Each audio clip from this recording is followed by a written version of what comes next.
Eh, Hello everybody, my name is Keonna rosemarie manopo.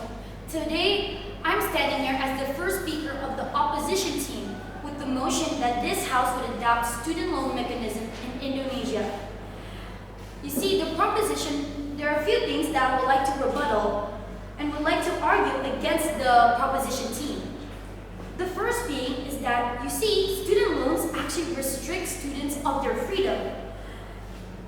The proposition mentions that bonds ensure and prevent escape from students working abroad.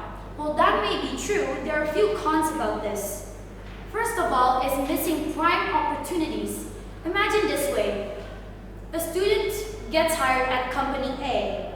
They work hard, they strengthen their skills, and they get promoted.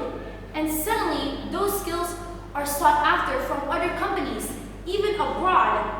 And as much as the student wants to take the opportunity to work abroad, they can't. Because why? Because they're stuck having to stay in their home country to pay off their student loans. And because of the repayment contract of the bond. Moving on is the unpredictable job market. Even if so, a student did get a job, it's unpredictable because why? The job market and the process of it is very tedious. They have to strengthen their skills, make their resume, their CVs, send them out to companies, wait for a callback, wait for them to be interviewed, get interviewed. And then after that, they have to pray to God that they get the job. Because why? Because the job market is pretty much all about luck and hoping that your skills are enough for any company. Moving on to my second argument. The thing is, not all students will be able to contribute to society effectively. Okay, let's just say even if we did apply student loans and students are fortunately able to get jobs in Indonesia. Well, that might be good, but the thing is, let's be realistic. Do all students have their skills fleshed out, perfected? Are all of them prodigies or genius? Of course not all of them. Maybe there are some, but not all. Because let's be realistic. There's bound to be average Joes, people that just work for the sake of being able to fulfill their needs and their families. With that being said, it's pretty much inefficient and a waste of tax money if we allocate all of the government funds to financially provide all low-income and middle-income families. Now, moving on, I have a few rebuttals from a few statements that the proposition team said. The proposition mentions that one of the reasons students drop out of school midway or decide to work instead is because their family needs immediate income. For example, a student's family member like dad, mom, or sibling, or whoever is sick and they need funds to pay for their treatment. The thing is, that actually makes the situation even worse, exacerbated even, because now they're stuck when needing to provide treatment plus having to pay off their student loans later on in the future. Moving on is that the proposition mentions that the repayment contract is issued after they get an income. But that's only if the income is stable and high enough to pay sudden expenditure that requires immediate attention.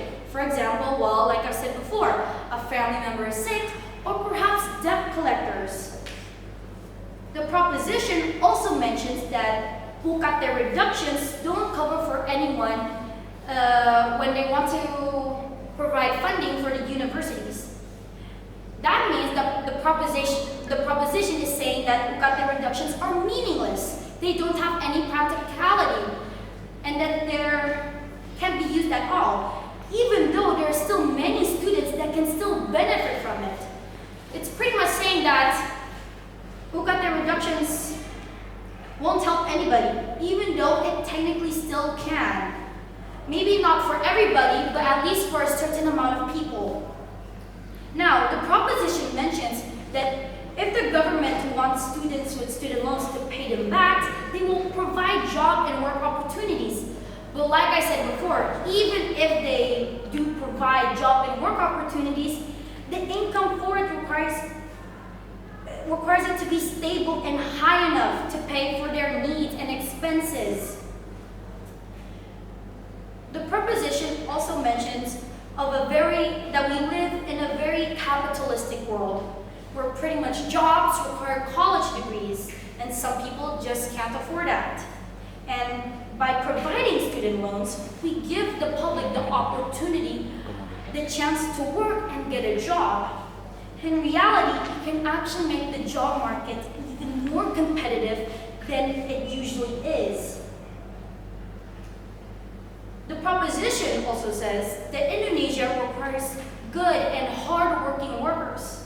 One of the problems being is that capable individuals will find more opportunities abroad. But there's actually a way to prevent that from happening or to reduce capable individuals from working abroad. All we have to do is provide great work benefits in Indonesia. Perhaps a higher salary or perhaps paid vacations and whatnot.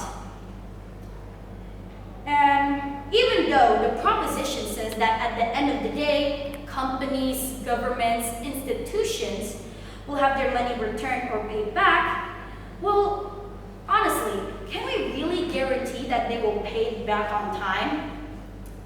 Thus, with the arguments that I've just said, in conclusion, students are pretty much still stuck in this never-ending loop of ever being financially free from all these debts and loans. Student loans, yes, it's true that student loans may be one of the only ways to access high-quality educations and jobs, but are students really willing to risk it all for the points that I've just said? That's all for my debate of the speech. Thank you for listening.